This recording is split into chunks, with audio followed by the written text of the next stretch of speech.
Oke, balik lagi di pertemuan ketiga untuk membahas dalam mata kuliah sosiologi politik. Dalam sosiologi politik terdapat berbagai perspektif.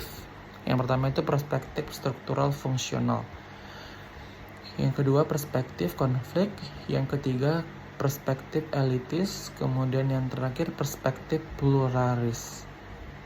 Oke, yang pertama perspektif fungsional struktural. Perspektif fungsional struktural merupakan seperangkat teori yang menjelaskan keteraturan sosial yang mendasar dalam hubungan dengan proses-proses sosial yang meningkatkan solidaritas dan integrasi sosial suatu kelompok ataupun masyarakat. Istilah keteraturan sosial tidak harus menunjukkan pada hukum dan keteraturan. Dalam arti sempit, bagaimana digunakan oleh beberapa politisi konservatif dengan arti mempertahankan status quo dan menindak pelanggaran-pelanggaran hukum. Kemudian yang kedua, perspektif elitis. Perspektif elitis adalah model pemeta yang menawarkan gagasan bahwa kekuasaan terdistribusi secara tidak merata yang pada gilirannya memunculkan kelompok elit dan kelompok massa.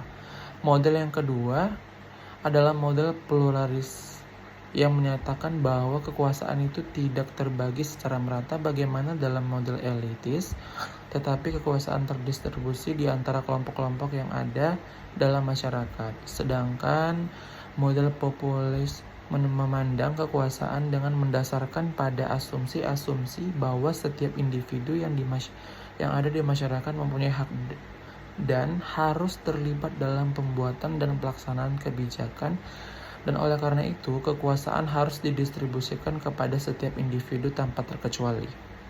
Gitu.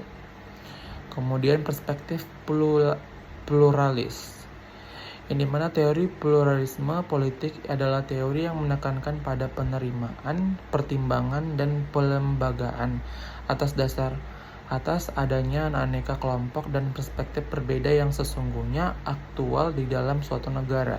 Gagasan dasar pada pendukung pluralisme politik yaitu kesepakatan untuk memberikan legitimasi atau adanya cara pandangan yang berbeda di dalam suatu negara. Akar dari pluralisme politik ada yang secara metodologis. Bridge mengungkapkan ada 4 hipotesis. Yang pertama, pertanyaan pada normatif dan konklusi terhadap proposal Madison dan Helmont. 4 hipotesisnya sebagai berikut. Yang pertama, para politisi itu tidak termotivasi oleh altruisme ataupun kepentingan publik. Sebaliknya, mereka menikmati penggunaan kekuasaan dan cenderung akan memaksimalkannya yang memperoleh kesempatan.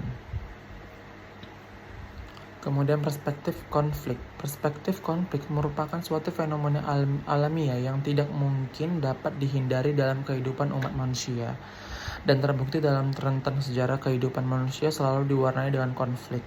Hal ini dikarenakan watak naluri manusia yang berbeda dan kerap menimbulkan pertentangan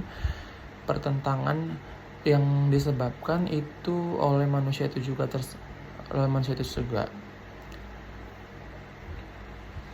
Oke, itu saja yang dapat dibahas dari pertemuan kedua. See you next untuk pertemuan yang berikutnya.